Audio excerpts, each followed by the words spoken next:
Hi everyone, this is Ginger and you're watching Gnostic Psych, the channel where I share with you the arcane and interesting related to psychology. If you like this video or any of my other videos, please click like or subscribe. And if you have any questions about my references, just click on the downward arrow next to the description under the video.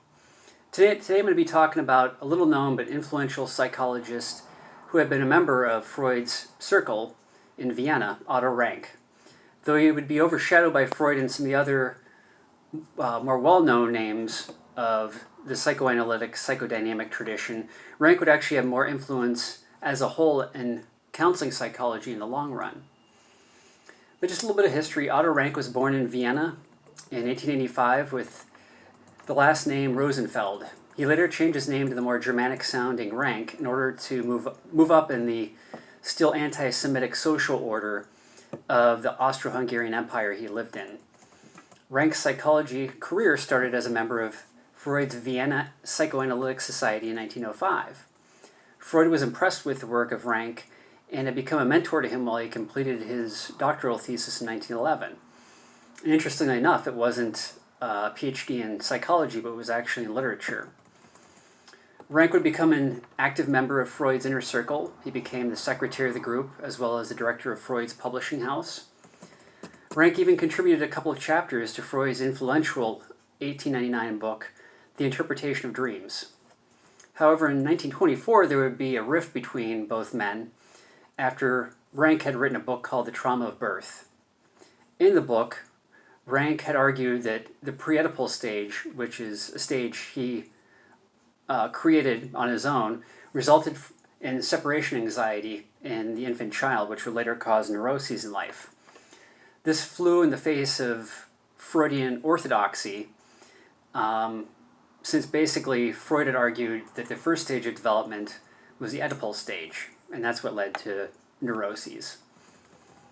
Rank, in effect, would be the third psychoanalyst who was banished from Freud's circle for theoretical heresy. The first was Carl Jung, followed by Alfred Adler, and both would go on to found their own psychological schools. In addition to the stages of psychosexual development, Rank also had a problem with Freud's therapeutic approach with clients. In Freud's mind, the analyst was merely a neutral observer, and their role was to cut through the emotions that were linked to the client's subconscious past and libido.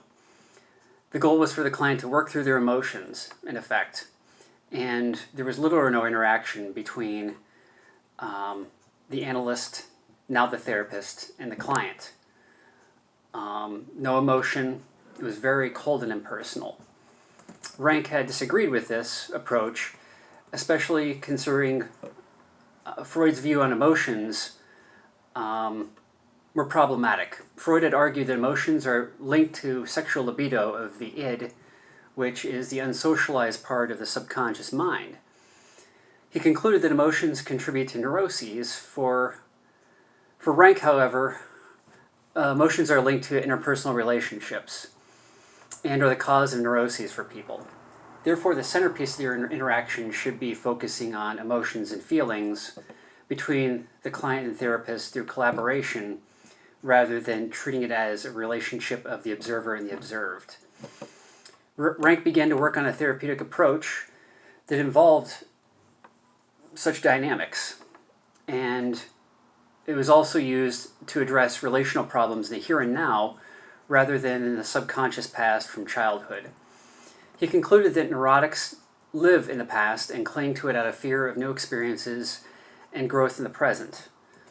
Rank also wrote about creativity of the artist as a way to unlearn the rigid old ways of thinking tied to neuroses and to learn new ways to think in order to alleviate them. He also advocated a therapeutic use of role-playing between the analyst and the client, and this is used to this day as an option among some therapists and with their clients. He shared his theories with academia and put them into practice while living in Paris, and then later on while living in New York. Rank would die from kidney infection in New York City in 1939, just a month later after his former mentor, Freud.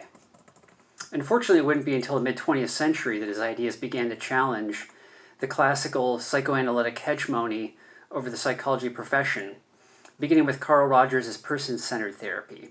And Rogers had definitely taken some ideas from Rank and believed in looking at the whole person sitting in front of the therapist and not just a set of symptoms for a disorder.